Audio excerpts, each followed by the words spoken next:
पर पासे में बरसाती पानी निकाल न थी सघियो जॾहिं त मुतासिर इमदाद जे ओसड़े में वेठल आहिनि। उन हवाले सां अपडेट करे रहियो आहे ठुलमा धरती टीवी न्यूज़ रिपोर्टर यासिर कंडराणी। इन वक्त मां मौजूद आहियां ठुल जे वेझो ॻोठ आहे प्यारो खान खोसो। उनमें जेको आहे सो 3 खां 4 फुट जेको आहे घरनि अंदरि पाणी दाख़िल थी वियो आहे।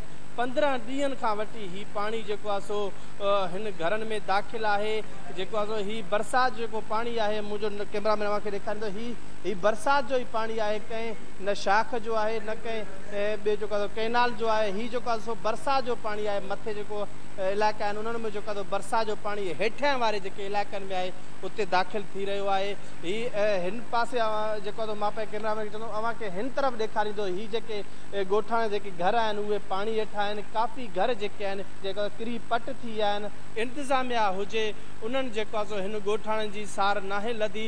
जॾहिं असां हिन ॻोठनि तरफ़ अची वियासीं विच में जेका काफ़ी गारा हुया जेके 4 खां 5 फुट पाणी बीठो हो। गुज़िरियल ॾींहं खां वठी असां जेको बग़ैर जेको खाद खुराक जेको हिन ॻोठनि में रहूं था। सिर्फ़ु जेको ही ॻोठ में जेको ही पाणी जमा आहे उहो गंदो पाणी पीअण ते मजबूर आहिनि। इहो ई मुतालबो कयो आहे त फौरी तौर हिन ॻोठ में ॿेड़ा घुराए करे असांखे जेको हिन ॻोठ मां कढियो वञे ऐं महफ़ूज़ जॻह ते मुंतक़िल कयो वञे।